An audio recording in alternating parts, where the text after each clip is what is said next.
Muy buenas tardes, bienvenidos un día más a Corresponsales en 24 horas. Hoy hablamos, ya lo han visto, de hipotecas, de altos intereses, de embargos, en fin, las consecuencias que para millones de personas está teniendo la crisis que les impide hacer frente a esas hipotecas. Vamos a conectar un día más a través de videoconferencia con nuestros corresponsales, ya los están viendo, para saber cómo se afronta esta situación también en sus países. Vamos a saludar ya, por tanto, hoy a Gemma García, que está en Nueva York, a David Picazo, que está en París, en Lisboa está con nosotros María Oña, en Roma Marisa Rodríguez y en Rabat, Marruecos, tenemos a Joan Marcé. Vamos ya con esa crónica, con esa ronda de corresponsales. Empezamos en Nueva York. Ahí nos decía Gemma García que las hipotecas basura, ya sabemos, concedidas a familias sin solvencia, ha estado entre las causas de la crisis mundial. Hay mucha gente que no puede hacer frente a las hipotecas. ¿Cómo se va a solventar esta situación, Gemma? Pues concretamente se calcula que 4 millones de personas podrían tener problemas para pagar la casa el próximo año, problemas que incluso conducirían al embargo. Así que el gobierno de Obama ha aprobado un plan que entra en vigor hoy mismo, un plan de 75.000 millones de dólares con el que pretende dos cosas. La primera, refinanciar las hipotecas. Los que tengan, por ejemplo, hipotecas con Fannie Mae y Freddie Mac, las dos firmas financieras que el gobierno, de alguna manera, de las que el gobierno se hizo cargo hace unos meses, los que tengan hipotecas con estas dos firmas podrán refinanciarlas. Y en ese caso el gobierno pagará a los prestamistas, a los que les hayan dejado el dinero, a esas dos firmas, de alguna manera hechas públicas, les darán $1.000 a los prestamistas que refinancien todas esas hipotecas. Hablamos de entre 4 y 5 millones de hipotecas que se pueden refinanciar con este plan. Y el segundo punto del plan de Obama es evitar los embargos. El gobierno ayudará a las familias a pagar las hipotecas para que no superen en ningún caso el 31% de sus ingresos. Hablamos de ayudas que pueden incluir a 9 millones de familias. Vamos a ver también cómo está la situación en Francia. Hay miles de hipotecados, asfixiados y con miedo al embargo, como en España y también como en Estados Unidos, nos decía Gemma. David. Sí, aquí también el tema de las hipotecas es una pesadilla para muchísimos franceses, aunque si bien hay que diferenciar entre París, la situación en París, en la capital y en las grandes ciudades y en el resto de provincias. Incluso dentro de París los precios y las situaciones varían según los barrios. De ahí que mucha gente difiera entre la posibilidad de comprar y de alquilar. Incluso en las grandes capitales hay quien vive alquilado y con lo que va ahorrando se compra incluso una segunda vivienda en la costa o en la montaña. Aquí el término medio de las hipotecas, la duración media suele ser de entre 15 y 20 años. Desde el 2004 se empezaron a dar a 25 años. A partir de ahí ya suele ser una duración algo excepcional. Los bancos solo conceden a partir de hasta un máximo de un 30% de los ingresos por núcleo familiar dedicados a la hipoteca, y lo que sí se hace es firmar un techo. Si tú firmas a 3, 4, 5% el tipo de interés de una hipoteca, te permiten a la hora de firmar esa hipoteca alcanzar un techo como 2 puntos por encima, a partir del cual no dependerías tanto de las subidas y bajadas del Euribor para poder asegurarte un techo máximo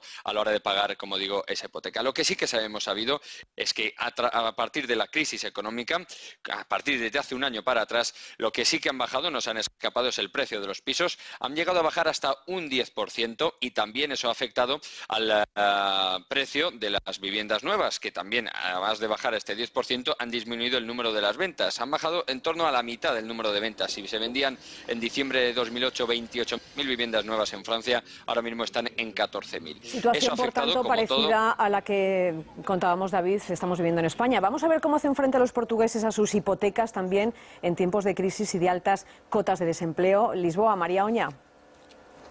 Aquí el Banco Nacional de Portugal ha hecho público un dato. Dice que en el mes de febrero los portugueses han dejado de pagar 1.600.000 euros. Igual no suena mucho comparado con España, pero hay que tener en cuenta que aquí la burbuja inmobiliaria no ha existido ahora, porque el boom de la construcción se produjo entre los años 80 y 90. No obstante, la gente cobra poco, los sueldos son bajos y las casas son muy caras. De hecho, los portugueses son los que más casas compran de toda Europa. ¿Esto qué está motivando? Pues que Lisboa, por ejemplo, se esté quedando prácticamente desierta. La gente se tiene que ir a las afueras a comprarse una casa porque aquí es prácticamente imposible. eso está aumentando al mismo tiempo que el aspecto decadente que tiene la ciudad vaya en aumento, porque se están deteriorando muchísimo los edificios y las casas en general. El gobierno no está de momento ayudando. Hay una institución que se llama ADECO, que es privada, que recibe una subvención estatal y que es la que se está encargando de atender a esas familias que, como decía al principio, se han duplicado en estos últimos meses. Si hay preocupación también en Italia, el ciudadano medio se siente también asfixiado para hacer frente a los préstamos bancarios. Marisa.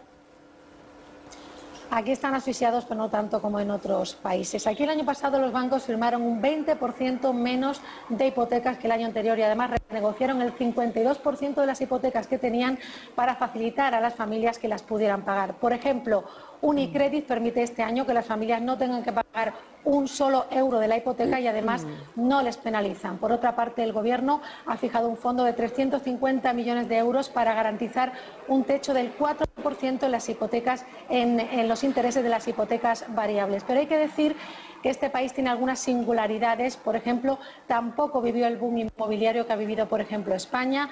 Los italianos son muy ahorradores, prefieren pedir el dinero al amigo o al pariente antes que al banco y además aquí hay mucho dinero negro en circulación.